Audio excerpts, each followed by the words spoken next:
Au Danemark, les bardes racontent qu'il fut un temps où les arbres étaient égaux face à l'hiver. Épuisé, frigorifié, Grive s'approcha d'Épicéa, le plus grand de tous les arbres de la forêt. Sans discuter, l'entourant de ses épaisses aiguilles, il l'accueillit charitablement. Maître Pin, son voisin tout proche, étala ses branches pour mieux la protéger du vent. Qu'il en fût ainsi ou non, il n'en reste pas moins qu'aujourd'hui encore certains arbres passent l'hiver nus, quand d'autres conservent à tout jamais leur verdure.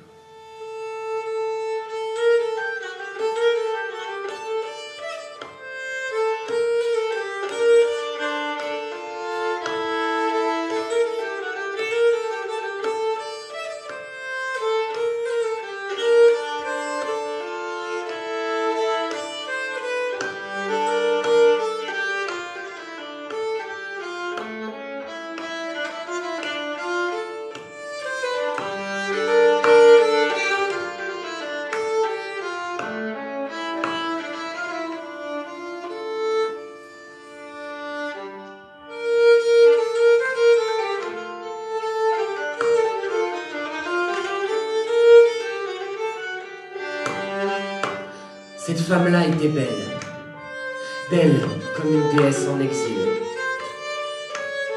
Mais elle avait la nuque raide. Elle rêvait plus haut que son front.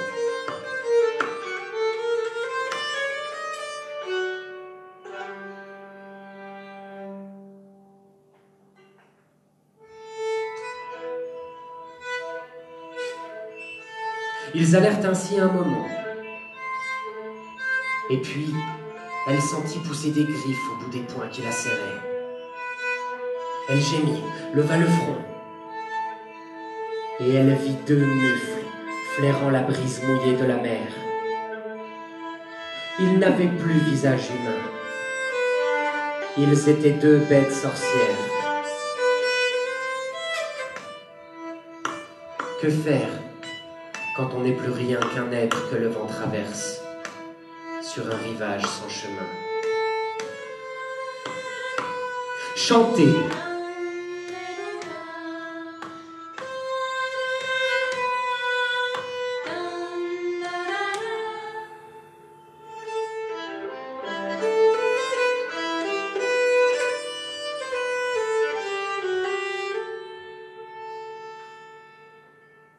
L'aube venue, les chasseurs mirent le poing au couteau.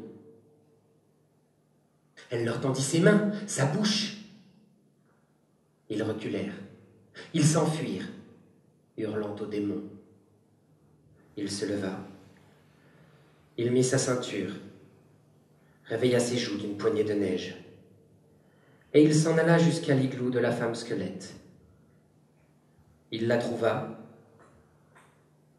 assise devant la porte. Il lui dit: «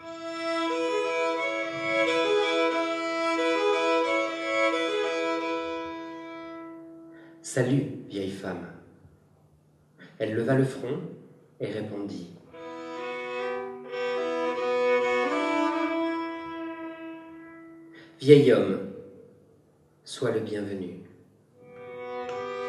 Il laissa le soleil dehors et souffla la lampe de pierre. Et les dieux, enfin éveillés, entendirent le cœur du monde résonner jusque dans les rocs. Il était homme, elle était femme.